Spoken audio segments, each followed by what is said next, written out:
بالله من الشيطان الرجيم. بسم الله الرحمن الرحيم. اللهم صل على محمد وعلى آل محمد كما صليت على إبراهيم وعلى آل إبراهيم إنك حميد مجيد. اللهم بارك على محمد وعلى آل محمد كما باركت على إبراهيم وعلى آل إبراهيم إنك حميد مجيد. আল্লাহ পাক রাব্বুল আলামিনের এত সুন্দর একটি কোরআন, এই কোরআন কিভাবে মানুষ হাতে ধরে অপমান করে বেইজ্জতি করে জানি না। যার কালাম নিজের কলিজাটা ঠান্ডা হয়ে যায়।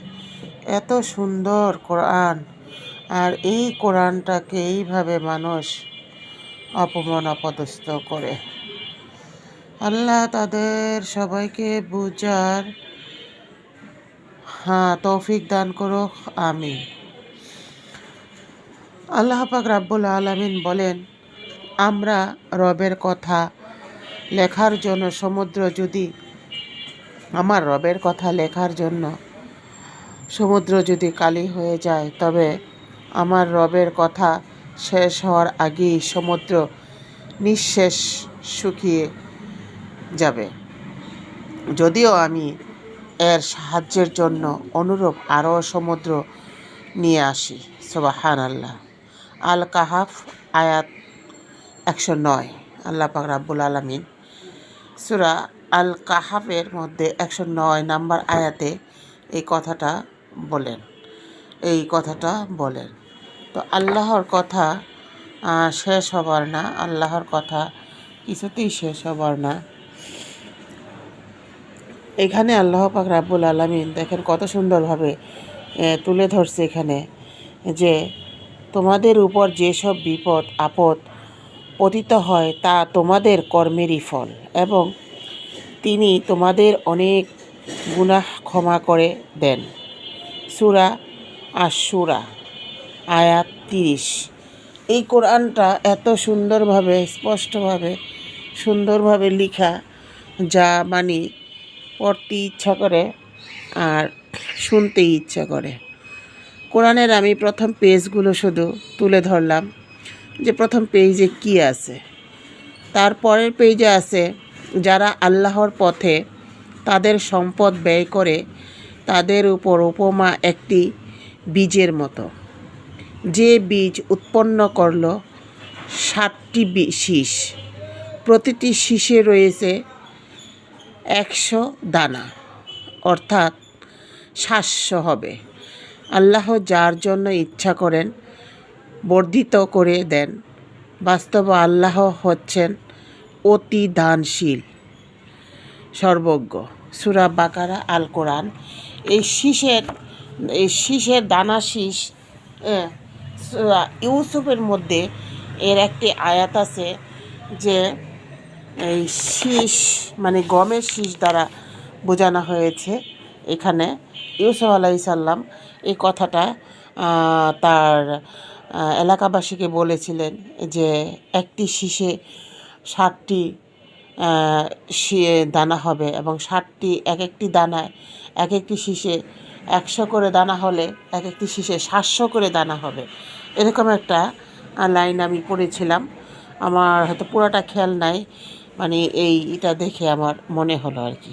যাই হোক, সেটা আমি কোরআনের আলোকে তুলে ধরবো। তাছাড়া আমার আয়াতের ব্যাখ্যা অনুসারে অনেকগুলো আয়াতের মধ্যে আছে, দেখে নিতে পারেন।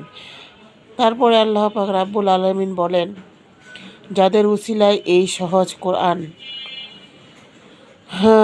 এটা তো একটা ব্যাখ্যা শুধুমাত্র। তো এই কোরআনটা কার কেমন লাগতেছে বলবেন।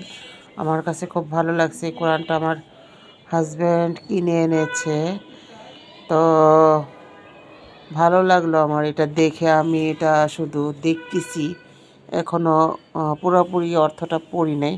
তো পুরোপুরি অর্থটা যখন আমি পড়ব, তখন আমি অবশ্যই এক একটি আয়াতের অর্থ এখানে তুলে ধরবো ইনশাআল্লাহ। এত সুন্দরভাবে স্পষ্টভাবে এই লেখাগুলো, খুবই সুন্দর, খুবই সুন্দর, খুবই সুন্দর। যারা এই ধরনের কোরআন পড়তে চান, কোরআন কিনতে চান, তারা এই ধরনের কোরআনগুলো কিনতে পারেন। এখানে কি সুন্দর রঙিন হরফের তাজভিদের নিয়মাবলী বলা হয়েছে। ইকফা আছে এখানে, গুন্না, ইকফায়ে মিম সাকিন, এক ঈদগাম, তারপরে কলকলা, তারপরে কলব, তারপরে ঈদগাম মিম সাকিন, বেশ সুন্দর করে দেওয়া আছে। হ্যাঁ, অনেক কিছুই তো দেওয়া আছে দেখা যাচ্ছে। এই কোরআন মানুষ কিভাবে যে অপমান অপদস্থ করে আল্লাহ পাক রাব্বুল আলামিন জানেন। আমার মাথায় কিছু আসে না। যে সমস্ত নাস্তিকরা এই ধরনের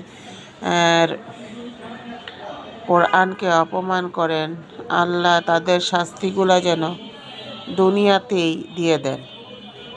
যারা দুনিয়াতে এই কোরআনকে অপমান করবে, মৃত্যুর সময় তারা অবশ্যই শাস্তি প্রদান হবে এবং নাস্তিক হয়েই মরবে।